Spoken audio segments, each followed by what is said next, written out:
اگر کسی بھی مسلمان سے اسلامی تاریخ میں غلاموں اور لونڈیوں کے ساتھ ہونے والے سلوک کے بارے میں پوچھا جائے تو فوراً کہہ دیا جاتا ہے کہ غلامی پرانے وقتوں کی ضرورت تھی. اسلام نے غلامی شروع نہیں کی بلکہ اسلام نے تو غلامی ختم کی ہے. پوچھا جائے کیسے ختم کی ہے تو جواب ملتا ہے کہ آہستہ آہستہ ختم کی ہے. مگر سچائی یہ ہے کہ یہ جھوٹی بات معصوم مسلمانوں کے ذہن میں بٹھا دی گئی ہے اور اس بات کا سچائی سے کوئی تعلق نہیں ہے. آج مسلمان یہ سمجھتے تو ضرور ہیں کہ غلامی ایک گھنونا سسٹم تھا، مگر وہ یہ نہیں جانتے کہ اسلام اس سسٹم پہ مکمل ایمان رکھتا تھا، رکھتا ہے اور رکھتا رہے گا. بیچارے مسلمان قرآن، حدیث، فقہ اور تاریخ میں موجود اسلامی غلامی کی دل دہلا دینے والی داستانوں سے مکمل طور پہ نابلد ہوتے ہیں. دوسری جانب آ جاتا ہے ملا جو آپ سے اسلام کے غلامی پر مکروہ حکم چھپا کے رکھتا ہے. سچائی تو یہ ہے کہ قرآن میں ہی غلامی کو 100% صحیح قرار دیا گیا، اور آج میں آپ کو یہ ثابت کر کے دکھا دوں گا کہ قرآن نہ صرف غلامی کے حق میں ہے بلکہ قرآن کہیں بھی غلامی کو غلط نہیں کہتا. قرآن میں غلامی سے ریلیٹڈ جتنے بھی حکم آئے ہیں وہ سب کے سب پرو سلیوری ہیں، اور قرآن بھی اپنے وقت کی دوسری مذہبی کتابوں کی طرح ایک پرو سلیوری کتاب ہے جو سلیوری کو انکریج کرتی ہے، جس میں سلیوری کا مسئلہ حل کرنے کا کوئی فارمولہ یا ارادہ نہیں ہے. اور قرآن نے کبھی بھی سلیوری ایبروگیٹ یا ختم نہیں کی، اور اسلام کے مطابق سلیوری کو قرآن میں ختم نہیں کیا گیا تو حدیث، فقہ اور تاریخ میں اسے ختم کرنے کا دعویٰ کرنا بالکل بے مطلب ہے. سچی بات تو یہ ہے کہ قرآن کے مطابق آج بھی لونڈی بنانا، خریدنا اور اس سے اپنے جنسی مقاصد کے لیے استعمال کرنا بالکل ٹھیک ہے، اور اس پر کسی شخص کو کوئی سزا نہیں دی جائے گی. ان سب باتوں کی ڈیٹیلز جاننے کے لیے اس ویڈیو کے آخر تک میرے ساتھ رہیں. آج میں اس مسئلے کی ساری پول کھولنے جا رہا ہوں.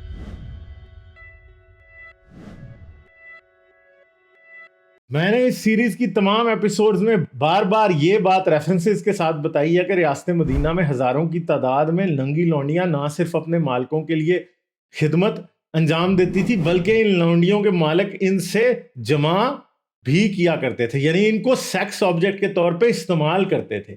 پھر بھی بچپن کی گئی برین واشنگ کی وجہ سے میرے کچھ مسلمان بھائیوں کو لگتا ہے کہ یا تو ایسا کچھ ہوتا ہی نہیں تھا، یا اگر ایسا ہوتا تھا تو وہ صرف عرب معاشرے کا کلچر کی وجہ سے ہوتا تھا جس کو اسلام نے آہستہ آہستہ ختم کر دیا. کچھ بہت ہی معصوم لوگوں کو یہ بھی لگتا ہے کہ قرآن اور حدیث بہت مقدس کتابیں ہیں، یعنی بہت سیکرڈ کتابیں ہیں. ان کتابوں میں کسی لونڈی کو ایک سیکس آبجیکٹ کے طور پر استعمال کرنے کی اجازت نہیں ہو سکتی. آئیں دیکھتے ہیں کہ قرآن، حدیث اور سنت اس بارے میں کیا کہتے ہیں. اگر آپ کبھی ملا سے پوچھیں کہ کیا قرآن میں مالک کو باندیوں سے سیکس کرنے کی اجازت دی گئی ہے تو وہ فوراً سورہ نساء کی آیت نمبر 25 سناتے ہیں، جس میں لکھا ہے کہ اور تم میں سے جو کوئی اتنی طاقت نہ رکھتا ہو کہ آزاد مسلمان عورتوں سے نکاح کر سکے تو ان مسلمان کنیزوں سے نکاح کر لے جو تمہارے قبضے میں ہیں.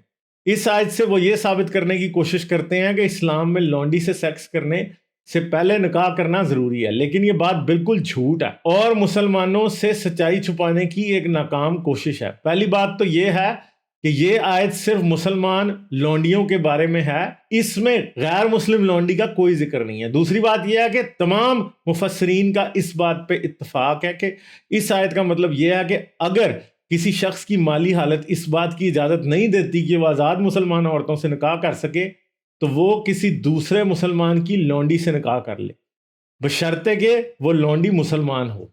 یہاں کسی شخص کو اپنی لونڈی سے نکاح کرنے کی اجازت کا بیان نہیں، کیونکہ کسی کا لونڈی ہونا ہی سیکس کرنے کی اجازت کے لیے کافی ہے. آپ خود سے اس آیت کی تفسیر آن لائن سرچ کر کے اس بات کو ویریفائی کر سکتے ہیں.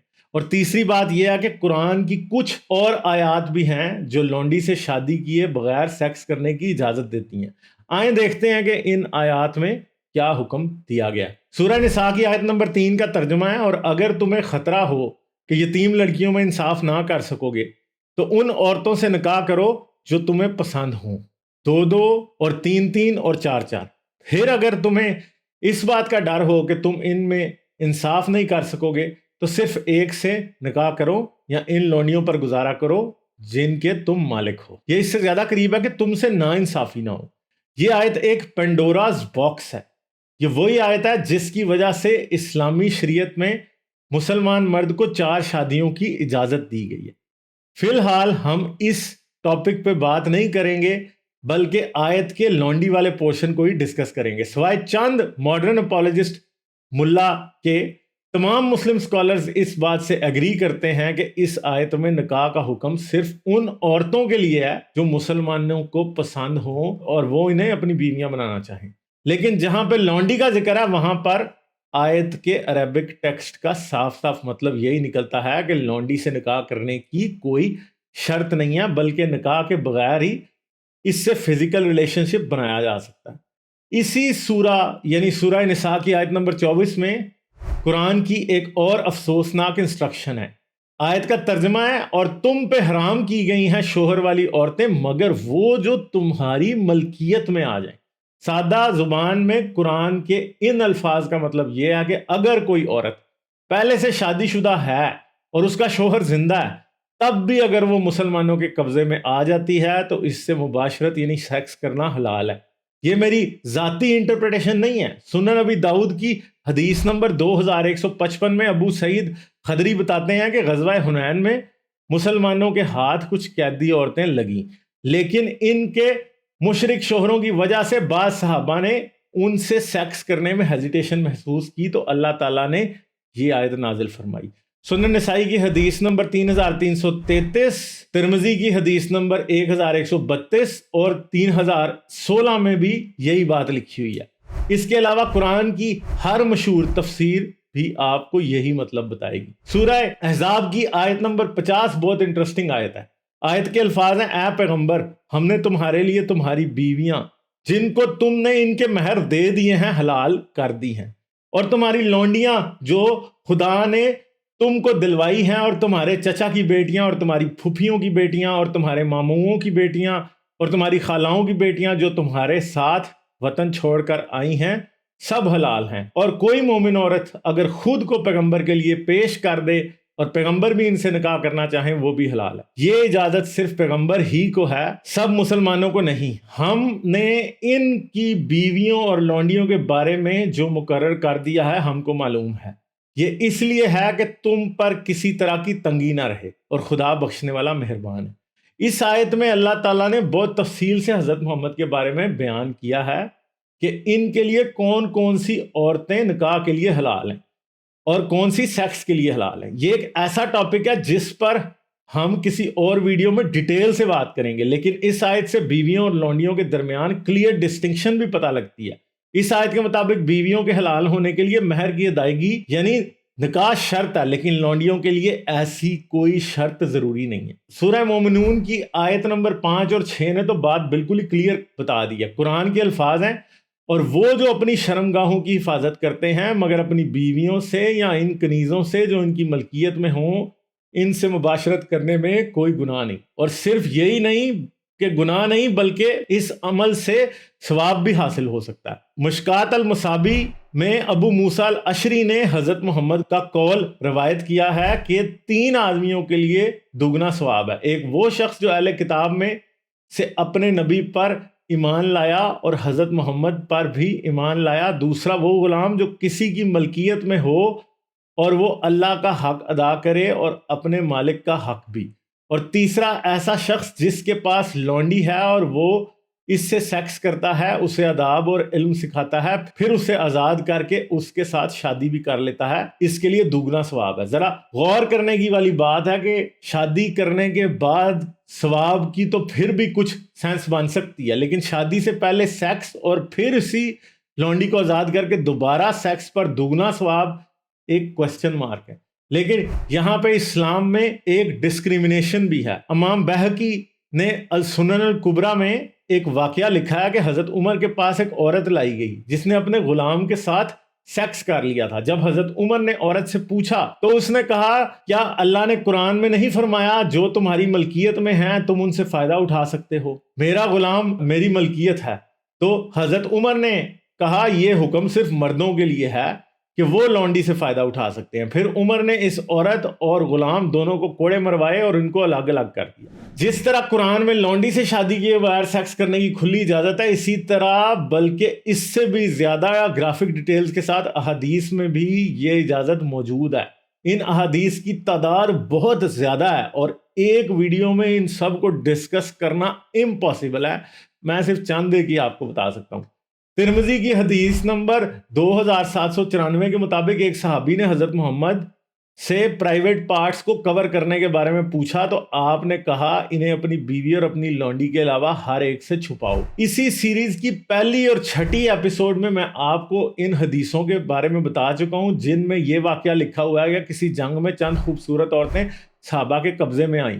ان کی خوبصورتی کو دیکھ کے صحابہ نے ان سے فزیکل پلیجر حاصل کرنا چاہا، لیکن ساتھ ہی ساتھ وہ یہ بھی چاہتے تھے کہ یہ عورتیں پریگننٹ نہ ہو، کیونکہ وہ انہیں بازار میں بیچنا چاہتے تھے اور پریگننٹ لونڈیوں کے اچھے پیسے نہیں ملتے تھے۔ اس لیے صحابہ نے کوئٹس انٹرپٹس سے کام لیا، یعنی سیکس کے دوران سیمن کو عورت کے اندر کے بجائے باہر گرایا۔ پھر انہوں نے حضرت محمد سے اس بارے میں پوچھا تو انہوں نے کہا ہاں اس کی اجازت ہے، مگر اگر کسی روح کو پیدا ہونا ہے تو وہ پیدا ہو کے رہے گی۔ ترمذی کی حدیث نمبر 1131 کے مطابق اگر کوئی لونڈی پہلے سے پریگننٹ ہے تو اس سے سیکس کرنے کی اجازت نہیں ہے جب تک اس کی ڈیلیوری نہ ہو جائے، اور پہلے سے شادی شدہ لونڈی سے سیکس کرنے سے پہلے اس کا ایک مینسٹرل سائیکل ختم ہونا ضروری ہے۔ قرآن اور حدیث کے ساتھ ساتھ سنت رسول میں بھی لونڈیوں کے ساتھ فزیکل ریلیشن بنانے کی تفصیلات موجود ہیں۔ المستدرک حاکم کی حدیث نمبر 6832 میں حضرت محمد کی 4 مشہور لونڈیوں کا ذکر موجود ہے، جبکہ نسائی کی حدیث نمبر 3959 میں حضرت محمد کی ایک لونڈی سے انٹرکورس کی تفصیل بھی بیان کی گئی ہے۔ اس لونڈی کا نام ماریا قبطیہ تھا۔ یہ وہی لونڈی ہے جو حضرت محمد کے بیٹے حضرت ابراہیم کی ماں بنی۔ ماڈرن اسکالرز اس بات سے کچھ شرمندگی محسوس کرتے ہیں کہ شادی کے بغیر حضرت محمد کی اولاد ایک لونڈی سے پیدا ہو گئی، اس لیے وہ یہ جھوٹ بولنا شروع ہو گئے ہیں کہ حضرت محمد نے ماریا قبطیہ سے شادی کر لی۔ حالانکہ المستدرک حاکم کی حدیث نمبر 2191 میں صاف صاف لکھا ہے کہ جب حضرت محمد کے بیٹے ابراہیم پیدا ہوئے تو رسول اللہ نے ماریا قبطیہ کے بارے میں کہا کہ اس بچے نے اس کو آزاد کر دیا۔ یہاں پہ فوکس اس بات میں ہے کہ پیدائش کے بعد آزاد ہوئی، اور اسی کتاب میں حدیث نمبر 6818 میں ابن شہاب زہری کی روایت ہے کہ رسول اللہ نے ماریا قبطیہ کو کنیز کے طور پہ رکھا تھا اور ان کے ہاں حضرت ابراہیم کی ولادت ہوئی تھی۔ کنیز تھی، لونڈی تھی تو تب ولادت ہوئی تھی۔ ساری باتوں کو دیکھنے کے بعد یہاں مسلمانوں کے لیے ایک بہت بڑا چیلنج بھی ہے۔ سورہ بقرہ کی آیت نمبر 106 کے مطابق قرآن میں یہ دعویٰ کیا گیا ہے کہ قرآن کی کچھ آیتیں دوسری آیتوں کو منسوخ کر دیتی ہیں، یعنی اللہ بعد میں کچھ آیتوں سے بہتر آیتیں یا نئے حکم نازل کر دیتا ہے۔ بہت سے مسلمان کہتے ہیں کہ اسلام نے غلامی ختم کر دی یا پھر آہستہ آہستہ ختم کی۔ کچھ ایسے بھی ہیں جو کہتے ہیں کہ غلامی حضرت عمر کے دور میں ختم کی گئی، یعنی حضرت محمد کی وفات کے بعد، مگر اس بات میں کوئی حقیقت نہیں ہے۔ پچھلی قسطوں میں یہ بات مکمل طور پہ واضح کر چکا ہوں کہ مسلمان ملکوں نے اسلامی شریعت کو بیس بنا کے غلامی کو قائم رکھنے کی بہت کوشش کی۔ بعد میں مغرب اور یونائٹڈ نیشنز کے پریشر پہ غلامی پہ پابندی لگائی گئی۔ یہاں یہ یاد رکھیں کہ حدیث اور تاریخ غلامی سے بھری پڑی ہے، ہر طرف ننگی لونڈیوں کے قصے موجود ہیں۔ دوسری جانب یہ بھی یاد رکھیں کہ اسلامی اصول کے مطابق کوئی بھی حدیث یا اجماع امت قرآن کی کسی آیت کو منسوخ نہیں کر سکتا۔ سورہ بقرہ کے اصول کے مطابق غلامی کے معاملے میں قرآن کی آیت کو صرف قرآن کی آیت ہی ایبروگیٹ یا منسوخ کر سکتی ہے۔